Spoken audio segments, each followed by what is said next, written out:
അങ്ങനെ ഒടുവിൽ കോശി ജനറലിനെയും വെട്ടി. അങ്ങനെ കാറ്റഗറിയെ ആർക്ക് വേണമെങ്കിലും വെട്ടാലോ.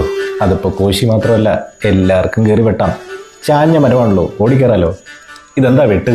വെട്ട് കിടക്കുന്നത് കോശി കമ്മീഷൻ ക്ലോസ് 8.23ലാണ്. റിസർവേഷൻ കാൻഡിഡേറ്റ്സായ ഷെഡ്യൂൾഡ് കാസ്റ്റ്, ഷെഡ്യൂൾഡ് ട്രൈബ് ആളുകളില്ലെങ്കിൽ ആ സീറ്റും ക്രിസ്ത്യാനിക്ക് കൊടുക്കാം. സർക്കാർ ജോലിക്കുള്ള പരീക്ഷയിൽ SC/ST കാറ്റഗറിയിൽ കാൻഡിഡേറ്റുകൾ ഇല്ല എന്നുണ്ടെങ്കിൽ നോ കാൻഡിഡേറ്റ് അവൈലബിൾ എന്ന് പറഞ്ഞ് റീനോട്ടിഫിക്കേഷൻ നടക്കും. ആ റീനോട്ടിഫിക്കേഷന് ലീഗലി പെർമിസിബിൾ ആയിട്ടുള്ള ലിമിറ്റ് കഴിഞ്ഞു കഴിഞ്ഞാൽ പിന്നെ അത് ജനറൽ കാറ്റഗറിയിലേക്ക് ക്യാരി ഫോർവേഡ് ചെയ്യുക എന്നുള്ളതാണ് പതിവ്.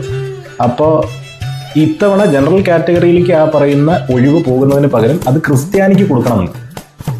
അത് കൊള്ളാവുന്നാക്കി പറഞ്ഞാണെങ്കിലും സംഗതി കൊള്ളും. ദളിത് ക്രിസ്ത്യൻസിനാണ് ആ സീറ്റ് പോകുന്നത്.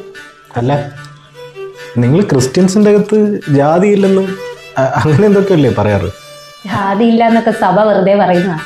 ജാതിയുണ്ട്, ജാതകമുണ്ട്, ദളിതരുണ്ട്. ഈ ദളിതരെ സഭ ചവിട്ടി തേക്കുന്നുമുണ്ട്. സഭ ദളിതർക്ക് കൊടുക്കാത്തത് സർക്കാരിനെ കൊണ്ട് കൊടുപ്പിക്കുന്നു. അതിനുള്ളൊരു നമ്പരല്ലേ ഇത്. ഇനിയും 2, 3, 4 നമ്പരും കൂടെ ഉണ്ട്. അതെന്താണെന്നല്ലേ?